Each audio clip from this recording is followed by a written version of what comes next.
I know you have written about, in some respects, inheriting the grief or griefs of our parents and ancestors.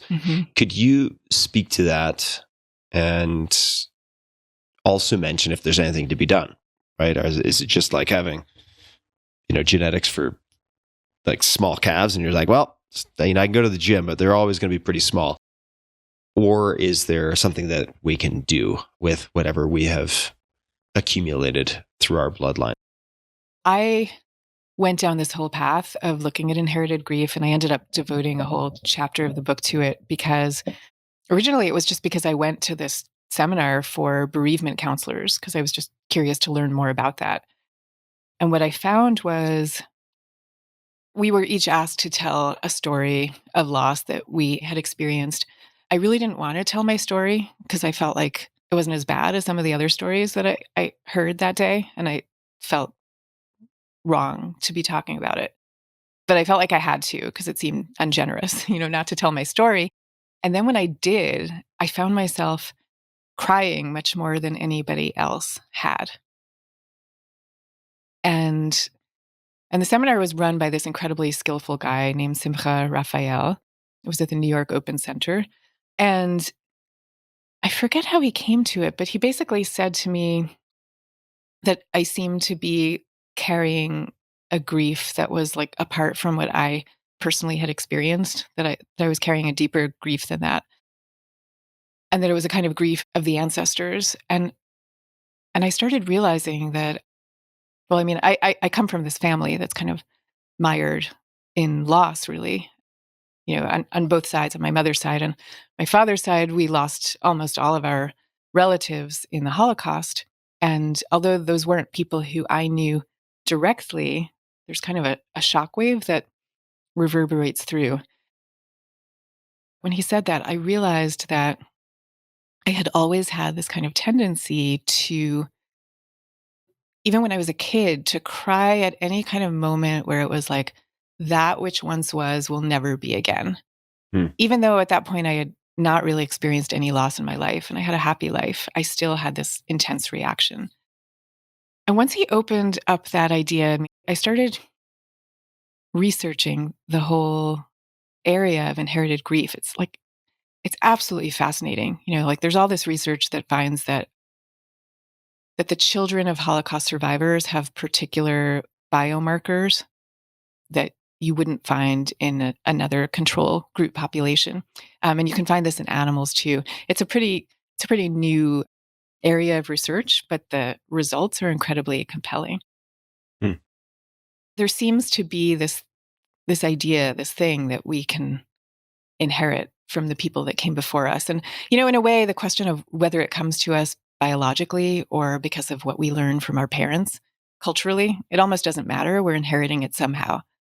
And then to your question of what can you do about it, I have found it incredibly empowering to know this because there's a way in which you can get to the insight of, I'm going to love those ancestors and I'm going to feel empathy for that which they experienced at the same time that you're holding the idea that their story is not my story. And I don't think we take the time to realize that you can hold both those truths at the same time. Their story is not my story, and yet I love them. These people I've never met before. I guess because music has been our theme here. There's this amazing song also by Dara Williams. It's called After All. And it's a masterpiece of a song. And it describes how she had been beset by a kind of mysterious depression. And to come out of it, she traveled down what she calls the whispering well of talking to her parents about her family history and realizing all the different things that she was carrying from the people who had come before her, and how that process of excavating all of that and understanding it and loving it, that was what freed her. And then she comes out into a kind of like shining light on the other side. And it helps her with her depression. So, whether we're doing that through some kind of formal therapy or through our own sort of ad hoc process of traveling down the whispering well, there are ways to do it. We don't have to take this right turn because it could really uncork Pandora's box. But this is part of one facet of exploration in looking at psychedelic assisted therapies is multi-generational trauma or ancestral grief. And I also wanted to mention, lest anyone listening think, who are these wackadoodles? This sounds like some new agey bullshit. Right.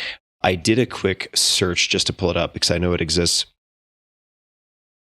Here's an example, and this is in Scientific American. Fearful memories passed down to mouse descendants. Genetic imprint from a traumatic experiences carries through at least 2 generations. Exactly. And then this is from Nature magazine, which is also a very respectable, esteemed publication. And there are, in other words, animal models and scientific studies and peer-reviewed literature that supports this in various species of animal, including mice. And the authors suggest a similar phenomenon could influence anxiety and addiction in humans. Now, there's a lot of skepticism. I'm just gonna read a little bit of this very quickly. Some researchers are skeptical of the findings because a biological mechanism that explains the phenomenon has not been identified. I'm kind of skeptical of such skeptics because we all use, for instance, microwaves every day, but very few of us understand how microwaves, or refrigerators, if you don't like microwaves, how they work, right? So in the absence of a mechanism, this is also true for a lot of commonly prescribed medications. We still don't actually understand how they work.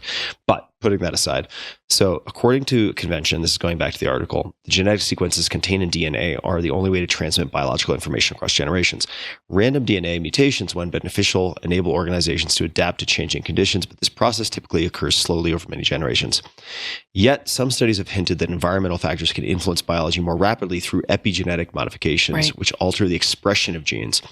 And it goes into many more examples and so on. But there are a lot of scientists, very credible scientists, including, looks like, many quoted in this, Carrie Ressler, a neurobiologist and psychiatrist at Emory University, who have studied this in animals. And I want to say, someone could call BS on this, but I want to say that it's even like this biological material can sometimes be transferable from one animal to another, even if they're not direct descendants.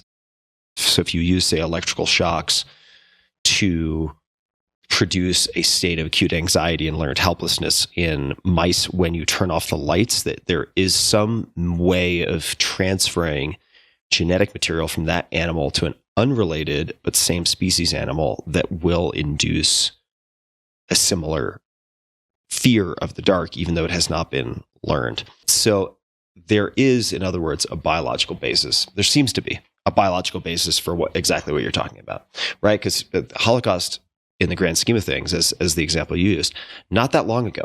Right. Really just not that long ago. So I want to offer 2 other ideas of ways to cope with that. Yes, please. If you're listening and you're thinking, oh, this actually might speak to my experience. One is just kind of a simple reframing that Rachel Yehuda, who was the researcher who first discovered this epigenetic tradition in Holocaust survivors, she talks about how one of the people who she worked with just started to understand this in herself. And she started to reframe when things would happen to her, like she'd have a bad day of work and kind of overreact. She started saying, oh, well, I now understand that, my shock absorbers are a little thinner than somebody else's might be. And so I'm just going to adjust around that. And, the simple knowledge and acceptance is an incredible power. But to take it even a step further beyond that, I talk to a lot of people who are what you might call wounded healers, which is a kind of archetype in the Western tradition, people who have experienced some kind of wound or pain and then use that to try to heal the same pain that they see other similarly situated people experiencing. And I talked, for example, I write about this in the book with a young woman who I called Farah Khatib. She didn't want to use her real name. She's from the Middle East. And she felt that, she didn't just feel, she came from a family in which all the generations of the women before her had suffered these horrible experiences of rape and bereavement and all kinds of things. And she just found herself like called. She had some job for a multinational company doing marketing or something. And as part of that job, they had to do that thing you do where you do lots of focus groups and listen to people's stories. And as she listened to the stories of other women, there was something in those stories that touched this nerve in her of all the generations who had come before her, of women in her family. And she found herself leaving that job and flying back to the Middle East and starting to work with women prisoners, and then starting her own not-for-profit to help women refugees. And there's something about that work that she's doing to help heal other people that is simultaneously healing herself. And with all of this, I also want to say at the same time, it's not like, that's kind of a grand story. And when we talk about creative people who transform pain into beauty, and they turn out to be Leonard Cohen, that sounds like really grand also. But you don't have to be doing these things on such a grand scale. It's just like you can be doing them on the most minute level, and you're still going through that same mechanism of taking pain and turning it into something else. It's the mechanism that matters.